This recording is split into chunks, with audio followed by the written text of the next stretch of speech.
did you just skip to the end because you think everything's going to be revealed at the end? Nope. It's just the end of my roster. If you want to watch this series from the beginning, there is an eye in the corner of the screen. Enjoy.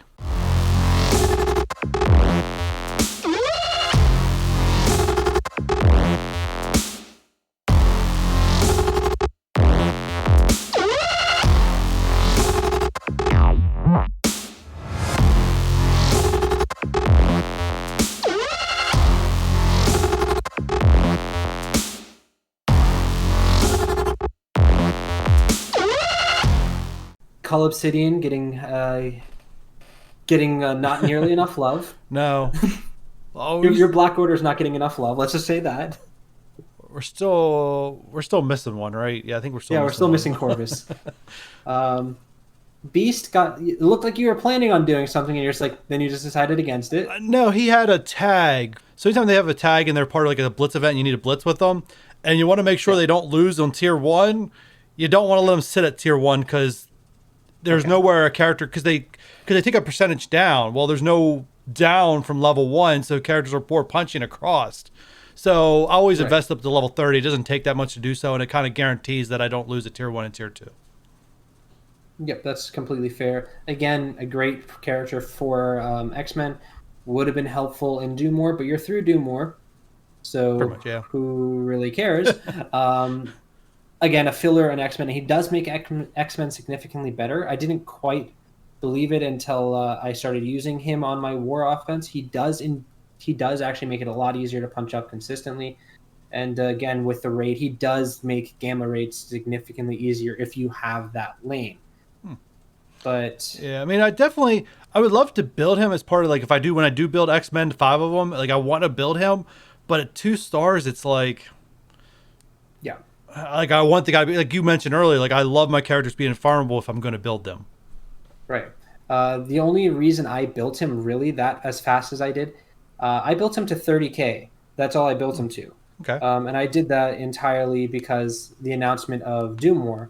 And I was like, okay, if I run into an issue with my Inhumans, who I think can handle it, I can go this route or be prepared to go this route with X-Men because I need to get through this as quick as possible because I know I have to get farming my Negasonic Teenage Warhead, and I'll be okay with the rest of them, I think. So that's why I did it. And I ended up doing it with my Inhumans, so Beast didn't do anything for it. I'm like, well, now I might as well try and figure out how else I can use him.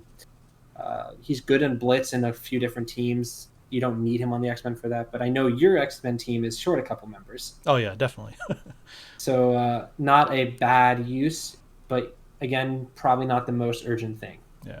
All right. That next row is a bunch of garbage.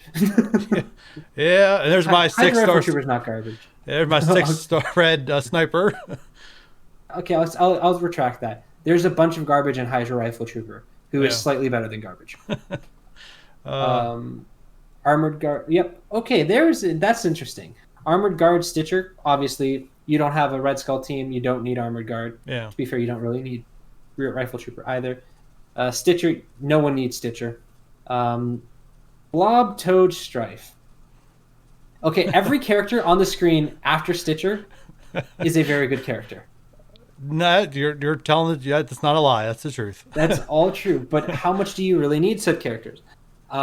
You had the old Brotherhood. Yeah. You clearly don't have a Marauders team yet, so you don't need to build up Brotherhood 2.0. It does make your war attacks better. Yes. But if you don't have another team, it doesn't really matter. You don't even have like enough fillers to make a Marauder team. You just have Mr. Sinister chilling out half built. True. Strife, again, great with the Marauders team, but you don't really want to use him outside of it. Emma Frost might be the most urgent one to go for because she can fit in the most spots. Yeah. Wait, Corvus is the most urgent because Black Order. Any team it is the pound for pound strongest team in the game, so it's really hard to argue against at least 664. Like, I'm not saying you have to tier 14 then. Like, yeah, I mean, that's a good point. Yeah, I know when I was doing the quick match PvP, I want to get someone who had Black Order, and it was like almost 200k below my team that I was using. I couldn't even get a single character down. I was like, this is crazy. No, exactly. That's why I know you have a big enough Thanos. I know you have a big enough Ebony Maw. Yeah. Those other three, you might as well have the most powerful team in the game. You don't Okay. need them to be that powerful. Yeah. But even, I know you don't love blitzing with all of your days and all of your life. A team that you can just press auto on and win 100% of the time on any tier of blitz is worth at least Yeah. doing that. That's good. Yeah, that's a good point. They also are, again, you don't need it, but they do decently in Ultima 7. You can get multiple nodes out of Black Order. Like, they are more than just this team is great on offense there. They're one of the they are the best war offense, they're the best war defense, they're the best arena offense, and they're, by all intents and purposes, most consider them the best arena defense. They're the best blitz team, and they're a good raid team. Okay. So you don't have to have your Corvus tier 14 like Yeah. I just made him yesterday. But at least having it so you can put the team out there. Yeah. They just need to be standing bodies, really, because Thanos and Ebony Maw will carry you a lot of the way. But quick wins are always something that are efficient, at least time-wise, and time is a resource too. All right. So Emma Frost and Corvus are the really painful ones. Yeah. I love Squirrel Girl. I do. I really enjoy using her. Yeah. I'm building her up in my second account. I'm actually building her up instead of doing Defenders. I'm doing the Young Avengers city for to beat the very first Chapter 7 Node 1 and Heroes campaign. I'm gonna do the Young Avengers basically with some other city characters because they can do more content than the Defenders. So in my second account, yes, she's definitely getting some love in my second account. Yeah, I know I did it before Squirrel Girl came out, but I did it also before Symbiote Spider-Man. I did it with a 180k hero brawler-ish team. Okay. And that was without the two ones that make it even better. So it's obviously efficiency there. But I understand you don't have most of the Young Avengers, so you don't really have a use. Yeah. That's the issue with a lot of these people. You've either they're completed the use that you would have for them, or there really just isn't a use because you don't have the rest of the team available. Like Taskmaster is a good character, but the only reason you don't have your mercs ready, so the only thing this would be doing, I guess you can squeeze out an extra node of a Gamma Lane, or you get it to tier 9 so you feel a little better in balanced PvP because you can use Taskmaster. And how much are you really wanting to do for balanced PvP? Until there's better rewards or some other incentive, not really. And it's completion. If you lose, it doesn't matter. Like, you still get some rewards. It's not like you have to win your PvP matches. Which is why half of my matches I just load in with I use Black Order because it's the fastest and I can put it on auto if I'm busy. Yeah. And half the time people see it, they quit the moment they see my team, and I get a free win and they get the free loss rewards, and it's like, okay, we both can go on with our day now, and you don't have to do anything. I did the same thing with quick matches. I just loaded them up auto. I didn't care less if I won or lost, but I only had one person quit on me, so I'm a little jealous. Well, I do have for some reason quick match PvP, it lowers the team powers. I don't know why. Nice. My Black Order team is about 400k right now. In PvP it's about 340k. Okay. So I don't know why it's doing that, but it is doing it. And when people, I saw someone loading in with like a 280k of a Wave 1 Avengers, they quit really fast. But yeah, so there you're doing, while again Red Skull, he does have the war defense, which is a good team. He does have the fact that he's good for villains 7-1 through 7-3, the most efficient if you ask me. Yeah. But you've gone through that. You had aim, so you don't need it. Most of the characters you haven't built, while they're good characters, technically are a touch redundant. So other than Black Order, the ones that I'd say are the biggest concerns. Obviously, I'm not going to mention Swarm or Zemo. You don't have them unlocked, so it doesn't matter. The ones that are the most questionable are the ones that I think you can use for so many different things. It almost hurts your roster not doing it, and it ends up being less efficient because Emma Frost you can use for so much. Mr. Sinister you can use for so much. Yo-Yo you can use for so much. Okay. That and Black Order, they're really there's some, I know someone's going to see Blob and Toad. It's like, why don't you build Brotherhood 2.0? You're going to be so much better on war offense. Yes, you probably will be. But how much of a difference is that going to make when you then have to take two characters that had that you're using there, and you don't have a home for them anymore. Yeah. So you're basically spending You're enough basically, resources to build your character to just replace two characters to make them homeless. yeah. Well, the reason that I mention the characters that I did was instead of just replacing characters, they give you extra options and more teams instead of less teams Yeah. And for I'm the same amount. and the other thing is I'm fully expecting when they release the new challenge tiers that some of these characters that weren't needed up to tier 12 are going to be the better options going up to tier 13 or 14 or however many they add in the future. So I'm expecting uses for Yo-Yo. I'm expecting uses for Mr. Sinister. I'm expecting Right. uses for Emma Frost. Heck, Black Order might even be able to do Cosmic by themselves. We don't know yet. So yeah. So Probably. yeah. So there's things like that coming that I know is coming. That's going to force me to say, okay, now this one's now the better option to do it, and it's going to make someone else lower needed and high, and someone else higher needed. So Right. Again, I know there are people in this game that always preach jump the gun. Try and figure out what they're going to do next and prepare for it. I don't agree with that because I know someone that was really big jump the gun, and he's had tier 13 Hydra, and that's what he did Dark Dimension 2 with when it first came out.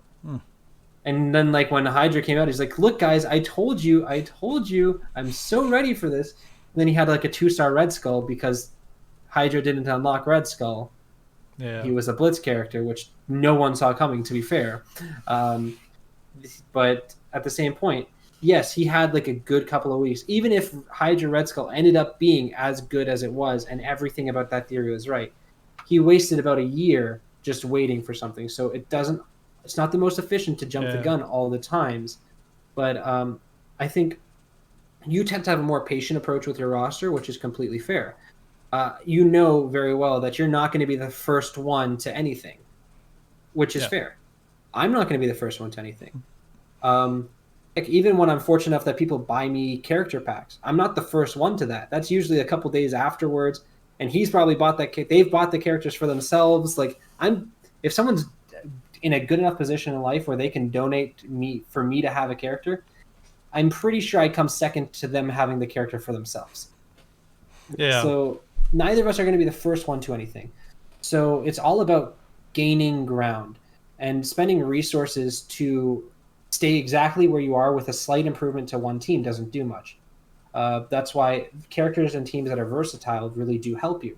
Because if you need you need 3 different teams. Well, if you can have one team that does all 3 roles, then that's better. Like if you find yourself in war struggling to take out mercenaries, Hydra, and Ultron teams, just 3 random teams that came to my mind, and Coulson teams. You can go and be like, well, what's the best team to do this? What's the best team to do this? What's the best team to do this? And then build up 20 characters to make that work. Or you can do something like, well, this isn't technically the best for any of those, but this team will get all of those jobs done. So if I run into that situation, I can do that. And then you go and build something like Supernatural. Yeah. So there's characters that I find to be like that, and that would be someone like Emma, someone like Mr. Sinister, someone like Yo-Yo, that they may not be super needed for you at any given moment, but they can take such a big strain off of a lot of different needs. Like if you build up a Yo-Yo, again, she can hold a spot in so many different teams, and instead of just being a replacement character, be a character that gets you a whole new team instead. I think that's the one area that you may be a little shorting yourself on efficiency. That and again Black Order, but overall you have a pretty well built roster. You definitely you make your decisions for certain reasons. You have a plan. I'm good at making plans. I'm not great at sticking to my plans all the time, especially because normally I end up spending my resources live on stream while I'm chatting with people, and I'm not paying attention to what I'm doing. It's like I need to spend 300k gold. Well, I just built up this character I have no use for. What do I do now? But being able to actually make a plan and stick to that plan is one of the best things possible for this game. And I know that's a lot of your channel is making plans, sticking with that plan, and then being efficient with your plans. And it's obvious that it's worked for you, and there's reasons why it works. And especially as free to play, I know you really stress the fact that no matter what, you're not going to get as many resources as other people. So you even have to be extra efficient. And I think that clearly leads to a more patient approach with your offense, your roster, and everything like Yeah. that. No idea why. Probably thinking sports here, but whatever.